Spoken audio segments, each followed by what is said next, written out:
जय श्री कृष्ण। संसार के पालनहार भगवान विष्णु को एकादशी तिथि अति प्रिय है। इस दिन व्रत रखकर विधि विधान से पूजा की जाती है। आइए मैं आज इस पावन एकादशी तिथि व्रत के यम नियमों का वर्णन करती हूँ। जितना पुण्य फल देने वाला यह व्रत है, उतना ही फलदायी और महत्वपूर्ण। इसका ठीक समय पर पारण करना महत्व रखता है। आइए जानते हैं एकादशी व्रत का विधि विधान। एकादशी व्रत करने वाले स्त्री पुरुष को दशमी वाले दिन मांस, प्याज तथा मसूर की दाल आदि का सेवन कदापि नहीं करना चाहिए। एकादशी वाले दिन प्रातः पेट से तोड़ी हुई लकड़ी की दातुन नहीं करनी चाहिए। इसके स्थान पर नींबू, जामुन या आम के पत्तों को चबाकर मुख शुद्ध कर लेना चाहिए। उंगली से कंठ शुद्ध करना चाहिए। इस दिन ध्यान रखें, वृक्ष से पत्ता तोड़ना वर्जित है, अतः स्वयं गिरे हुए पत्तों का ही उपयोग करें। पत्ते उपलब्ध न होने पर 12 बार शुद्ध जल से कुल्ले कर मुख शुद्धि करनी चाहिए।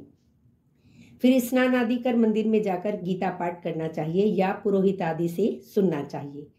भगवान के सम्मुख इस प्रकार प्रण करना चाहिए, आज मैं दुराचारी, चोर व पाखंडी व्यक्ति से वार्ता व्यवहार नहीं करूंगा। किसी से कड़वी बात कर उसका दिल नहीं दुखाऊंगा। गाय, ब्राह्मण आदि को फलाहार व अन्न आदि देकर प्रसन्न करूंगा। रात्रि जागरण कर कीर्तन करूंगा। ओम नमो भगवते वासुदेवाय इस 12 अक्षर मंत्र का जाप करूंगा।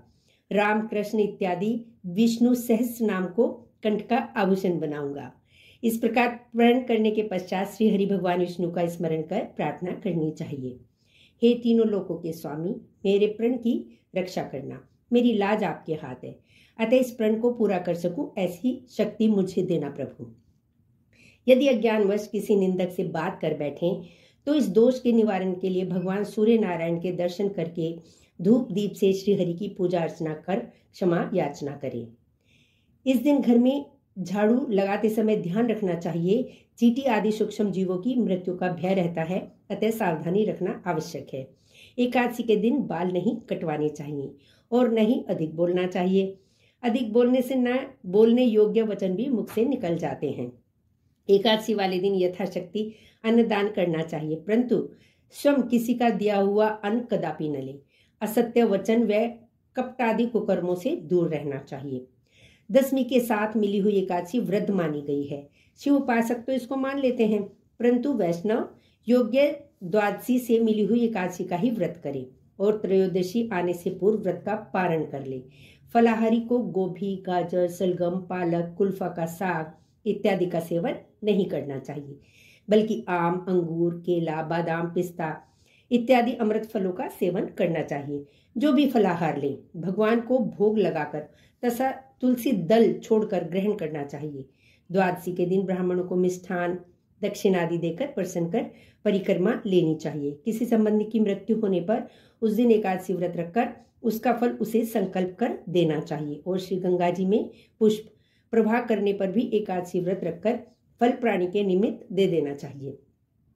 प्राणी मात्र को प्रभु का अवतार समझकर किसी प्रकार का छल कपट नहीं करना चाहिए। मीठे वचन बोलने चाहिए। अपना अपमान करने या कड़वे शब्द बोलने वालों को भी आशीर्वाद देना चाहिए। किसी भी प्रकार क्रोध नहीं करना चाहिए। क्रोध चांडाल का रूप होता है। देव रूप हो संतोष कर लेना चाहिए। संतोष का फल सदैव मीठा होता है। सत्य वचन बोलने चाहिए तथा मन में दया भाव रखना चाहिए। इस विधि से व्रत करने वाला मनुष्य दिव्य फल को प्राप्त करता है। जय श्री कृष्ण।